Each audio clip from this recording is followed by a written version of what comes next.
The cabin lights glowed with a muted amber warmth, the kind that made the world feel smaller and more fragile, and I felt that pressure in my chest again as I watched my wife lean against the window. Mrs. Henry's face had taken on that gray, almost translucent pallor that came only when her migraines flared into something vicious. She breathed in shallow, uneven pulls, bundled in her maroon hoodie with a neck pillow barely holding her upright. Even in sleep, the pain clung to her. I kept one, Denver to Boston, a 4-hour flight on a Tuesday afternoon. Nothing remarkable, nothing heroic, nothing worth remembering. But I could already feel the tension humming beneath the soft rumble of the engines, a low static that refused to settle. Maybe it was because I knew she wasn't well enough for this trip, and I'd pushed for it anyway, trusting that the meds would hold long enough. Maybe it was because the boarding gate had been a mess, and people were irritated even before stepping foot on the plane. I checked on her again, brushing a loose strand of hair away from her forehead. She didn't stir. Good. She needed every moment of sleep she could steal. The headache had hit her minutes after we cleared security, and she had barely spoken since. Her breaths trembled, but they were steady. The worst part was that I could do nothing but sit next to her and hope the flight ran smoothly enough for her to last until we landed. The aisle seat allowed me to lean toward her without crowding her, and the middle seat between us was mercifully empty for now. People passed by in uneven waves, filling rows with a rhythm of exhaustion.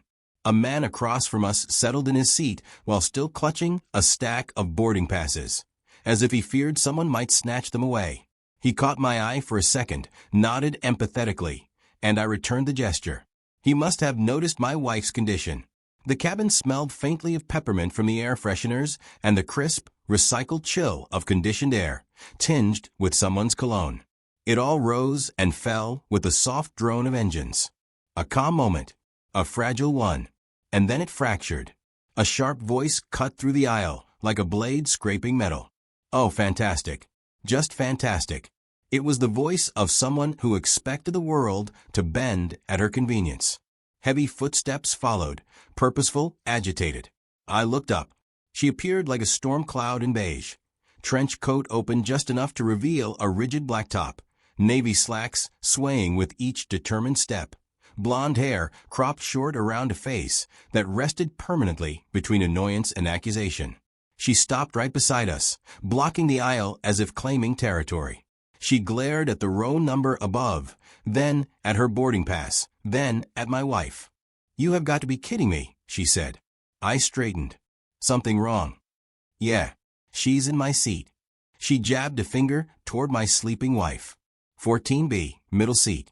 14B is the middle seat, I reminded her gently. My wife is in 14A, the window. I'm in 14C. She blinked at me with slow, exaggerated annoyance. No, she snapped. I requested the window. I get motion sickness. She can't just decide to take it. She didn't take anything, I said. We boarded early because she needed assistance. This is her seat. My wife stirred faintly but didn't wake. I steadied her head. Barbara leaned in closer, examining my wife as though looking for signs of deception. "She doesn't look that sick," she muttered. "Probably just trying to get extra space." Heat crawled up my neck. "She has a severe migraine," I said. "She needs the window to rest." "Well, so do I," Barbara declared, straightening her posture. "Wake her up and have her move to the middle." I stared. "I'm not waking her up. She's barely holding on." Barbara scoffed. "Oh, please. It's a seat, not a life support machine. She'll be fine." Her tone sharpened. "Move her." Passengers around us began glancing over. The man across the aisle lowered his boarding passes and watched carefully. A couple of row ahead froze mid-conversation. Suspense spread like a ripple across the cabin. "I'm not moving her," I said softly but firmly. Barbara threw her hands up. "Unbelievable. This man is refusing to get out of my assigned seat." "Ma'am," I said, "no one is in your seat." She ignored me, raising her voice. "Flight attendant. Hello? Someone needs to address this." A flight attendant approached, already weary from boarding chaos. "What seems to be the issue?" Barbara thrust out her boarding pass. They stole my seat. The attendant examined it. You're assigned to 14B, the middle seat. Barbara squared her shoulders. No, I requested the window. I paid for the window. The attendant checked again. You purchased basic fare. No upgrades. Barbara's lips tightened. Someone changed it. Why would I choose the middle? The flight attendant turned to me. I handed over my pass. She nodded. Everything is correct. Barbara wasn't satisfied. He probably switched them when I wasn't looking. People do that. The attendant frowned. Ma'am, that's not how the system works. Barbara's voice rose. Are you calling me a liar? My wife shifted again, a soft groan escaping her lips. I leaned toward her, blocking Barbara from view, whispering reassurance she couldn't hear. Behind me, the attendant inhaled slowly. Ma'am, please take your seat so we can finish boarding. No, Barbara said abruptly. The single syllable carried defiance and something darker. I'm not sitting in the middle, she declared. I'm not moving until this is fixed. The attendant pressed her lips together. I'll get my supervisor. She walked away, leaving Barbara standing rigid in the aisle. More passengers hovered behind her, unable to reach their seats, whispering frustration. I felt the tension thicken, the kind that warned of an approaching break. Barbara's eyes were on me again, sharp and expectant. I met her stare without a word. Escalation would only feed her. She didn't blink. She didn't back down. Behind her, the line of passengers grew longer. A man holding a sleeping toddler shifted his weight, whispering pleas for quiet. An older woman 2 rows back muttered about missing connections. Still, Barbara rooted herself in place, arms folded, chin lifted, convinced the world revolved around her discomfort. The man across the aisle leaned over slightly. Everything okay? He asked. I gave a tight nod. We'll manage. He glanced at my wife, then at Barbara. She's out of line. Let me know if you need someone to back you up. His offer eased something in my chest, but the tension only grew thicker. The hum of conversation behind Barbara was no longer subtle. People were openly discussing her behavior now. But she seemed oblivious, absorbed in her righteousness. She tapped her boarding pass against her palm. All I'm asking for is fairness, she muttered loudly. My jaw tightened. Fairness wasn't waking a sick woman. Fairness wasn't rewriting reality. The supervisor still hadn't returned, and the delay stretched into a heavy silence. My wife shifted again, her breathing unsteady, and I adjusted her position as gently as I could. Every minute Barbara stood there was another minute my wife suffered. As the murmurs grew louder and the aisle remained blocked, I sensed the moment approaching, the one where all of this would collide. Passengers exchanged weary glances, the kind that carried silent agreement. Someone needed to step in soon, or this situation would spiral even further. Now, the supervisor returned with a deliberate calm, the kind that suggested experience with mid-air tantrums long before the plane even left the ground. She had a compact frame, sharp eyes, and the steady voice of someone trained to defuse conflict with precision. The passengers behind Barbara parted gratefully at her arrival, as if a narrow path to salvation had opened. The supervisor stepped into the row beside us and offered a polite, measured smile that didn't disguise the tension building behind her eyes. Good afternoon, she said. I understand there's a seating issue here. Barbara inhaled with theatrical relief. Yes, thank you. Finally, someone competent. The supervisor turned to me first. Sir, may I see your boarding pass? Her eyes flicked briefly to my wife, still curled in the maroon hoodie, her breathing tight and shallow. The supervisor's expression softened a fraction. I handed over the pass. She scanned it quickly, nodded, and then held out her hand to Barbara. Barbara hesitated. I already showed it to the other one. I'd like to see it as well, the supervisor said, maintaining her professional tone. Barbara let out an exaggerated sigh and slapped her boarding pass into the supervisor's palm. The supervisor inspected it. Her eyes darted to the seat numbers overhead, then back to the ticket. When she spoke, her voice was even and clear. Ma'am, your seat is 14B. That is the middle seat. Barbara's lips twitched, and she straightened her posture as though preparing for battle. No, that's wrong. I selected the window when I booked. Why would I choose the middle? Nobody chooses the middle. The supervisor didn't flinch. According to the system, you purchased a basic fare ticket. Basic fare allows seat selection only from what remains available during check-in. You selected 14B at that time. That's impossible, Barbara snapped. Someone changed it. Maybe he changed it. She jabbed a finger at me again, as though accusing me of altering airline records while boarding. The supervisor maintained her composure. Passengers cannot change each other's assignments. Only staff can do that. And there have been no changes made to your reservation. Barbara bristled. Well, someone made a mistake. I'm not sitting in the middle. I have a medical condition. Her claim hung in the air for a moment. Passengers tilted their heads, waiting for her to continue. She didn't. What medical condition is that, ma'am? The supervisor asked gently. If it affects seating, we do need to know. Barbara opened her mouth, stalled, then grasped for the vaguest possible answer. It's personal. Her eyes darted around, as if hoping someone would validate her story. No one did.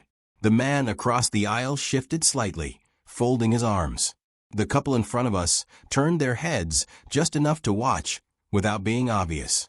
The tension felt like a balloon stretched thin, expanding with every word Barbara spoke.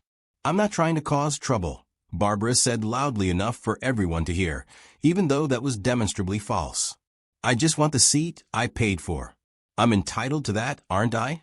This is discrimination. The supervisor drew in a quiet breath. Ma'am, you paid for seat 14B. We have confirmed that. This gentleman and his wife are in their assigned seats. Barbara glared at my wife again. She's not even awake. How do we know she's really sick? That snapped something in me. Not loud enough to escalate, not sharp enough to be considered rude, but firm enough to draw a boundary. She's sick because she's sick, I said. And she's staying where she is. Barbara's expression twisted. Don't take that tone with me. The supervisor raised a hand gently, cutting through the rising heat. All right, she said. I'm going to check the system logs. Please wait here. She stepped back toward the front of the aircraft, weaving around passengers still trapped behind Barbara. A few muttered frustrations. A man balancing a diaper bag whispered that he'd already missed one connection that day and wasn't in the mood to miss another. Barbara ignored them all, basking in the spotlight she had created. Convinced righteousness glowed from her. I checked on my wife again. Her breathing was uneven, her forehead warm. The strain of the commotion tugged at her even in sleep. Her health was the only thing that mattered. Yet here we were, hostage to a stranger's entitlement. The murmurs around us swelled into hushed conversation. A young woman two rows back whispered that she wished she had popcorn. Another man softly muttered that this was exactly why he avoided afternoon flights. The man across the aisle leaned toward me once more. She's unhinged, he said under his breath. If they need someone to back up your version of things, I saw everything. Thank you, I said quietly. Hopefully it won't come to that. Barbara turned her head sharply. Are you talking about me? The man didn't flinch. Yes. Her face reddened. Mind your own business. You're making it everyone's business, he replied calmly. She sputtered with indignation, but had no answer. At that moment, the supervisor returned with a tablet in hand. She looked straight at Barbara. We checked the system logs. No changes have been made to your seat assignment since the moment you chose it. Seat 14B is yours and has always been yours. Barbara blinked rapidly, as though refusing to accept the information. Someone must have hacked it. The supervisor's voice hardened by a fraction. Ma'am, that's not possible. And accusing other passengers of hacking airline records is not appropriate. Barbara huffed. So that's it? You're just taking their side. This isn't about sides, the supervisor answered. It's about documentation. And the documentation is clear. A small wave of murmured agreement traveled through the cabin. People were tired, frustrated, eager to move on. But Barbara's pride clung to her like armor, refusing even the slightest dent of accountability. I'm not sitting in the middle, she said again, crossing her arms. The supervisor's patience was thinning now, subtle but visible. Ma'am, the aircraft cannot depart until all passengers are seated. Then it won't depart, Barbara declared. I'm not moving. Passengers groaned. Someone muttered that they had a funeral to get to. Someone else said they were missing a meeting. A teenager whispered that she hoped security would show up. The supervisor's jaw tightened. If you do not take your assigned seat, we will not be able to continue boarding. Barbara didn't budge. The supervisor spoke quietly into her radio. I couldn't hear what she said, but the atmosphere shifted. A handful of passengers pulled out their phones and angled their cameras toward the aisle. Barbara noticed the cameras and snapped, "Stop filming." I didn't give permission. A man 3 rows up answered, "Ma'am, you don't have to give permission in public spaces." The supervisor raised a hand. "Everyone please remain calm." But calm was no longer an option. The tension had grown too thick. My wife shifted again, letting out a faint pain sound, and my heart clenched. This ordeal had drained her strength more than the flight itself. Barbara recoiled dramatically, as if offended by the sound my wife made. "Oh, come on," she scoffed. "That's exaggerated." The man across the aisle stared at her with disbelief. What kind of person mocks a sick woman? Barbara ignored him.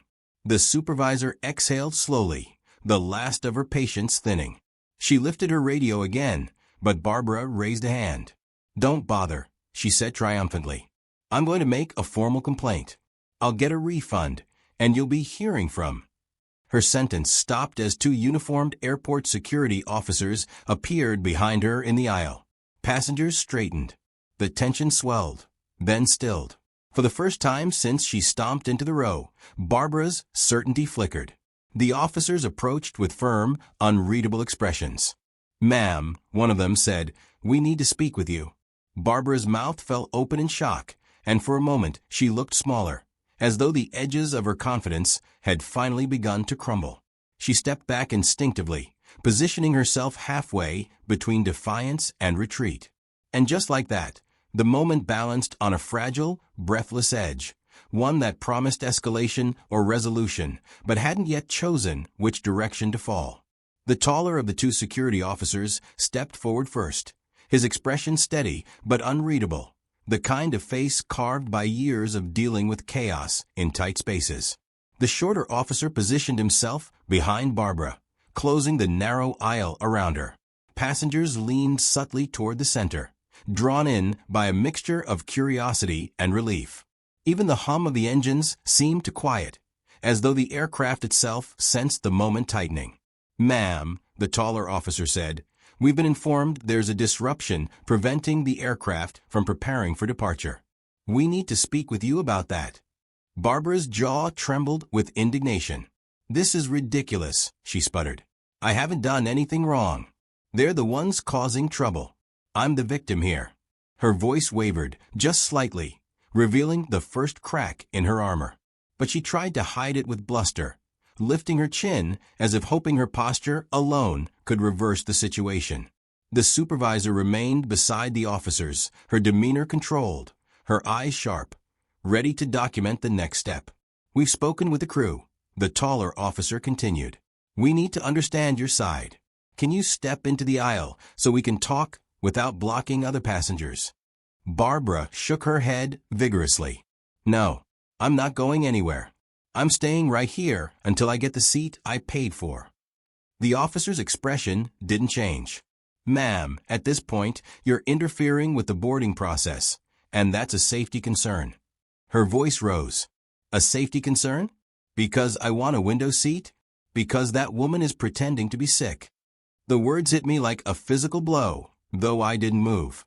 I kept my focus on my wife, whose eyelids fluttered weakly, as though she sensed the tension pressing around her.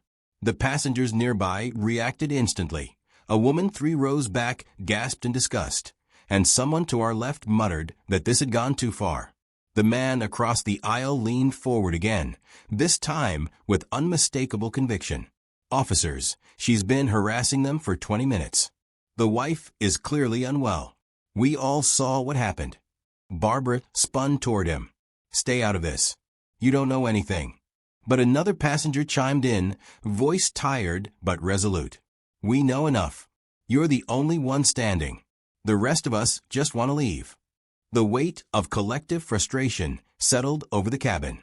Barbara looked around wildly, hoping to find at least one ally, someone willing to defend her version of the truth. She found none. Every face she met held either annoyance, disbelief, or outright hostility. Her breath hitched. She clutched her handbag closer, as though shielding herself from invisible blows. But she still refused to surrender.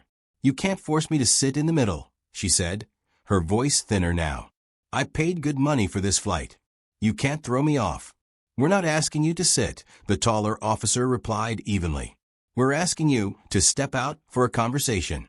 If you choose not to comply, we'll have to escalate. The word escalate landed heavily, a threat without volume. Barbara hesitated, gripping the headrest beside her for balance. For the first time, fear flickered behind her anger. Not panic, just the realization that she was no longer in control. She swallowed hard. Fine, she said, though her tone still carried resistance. But I'm filing a complaint. She took a single step into the aisle, but no more. The officers guided her gently but firmly down the row, each movement observed by dozens of eyes. Her indignation kept sputtering. This is discrimination. I've never been treated like this. You're all going to regret this. Each protest weaker than the last. As they moved away, a thick silence lingered, broken only when the supervisor exhaled slowly, as though releasing a weight she'd been carrying since the altercation began. But the officers hadn't taken Barbara far. Just past the galley area, they stopped and spoke quietly with her. The passengers couldn't hear the conversation, but Barbara's gestures told the story. Dramatic arm swings, hands pressed to her temples, shaking her head furiously. The officers listened without reacting. I brushed my hand gently over my wife's shoulder, checking her breathing again. Her face was flushed with heat, her lips parted slightly as she struggled to find comfort. She didn't wake, but her body tensed every few seconds, a clear sign of the migraine's grip. The man across the aisle leaned forward once more. How's she holding up? He asked softly. She's hanging in, I said. I just want this to be over so she can rest. He nodded. You handled yourself well. A lot of people wouldn't have kept that calm. I didn't want to make anything worse.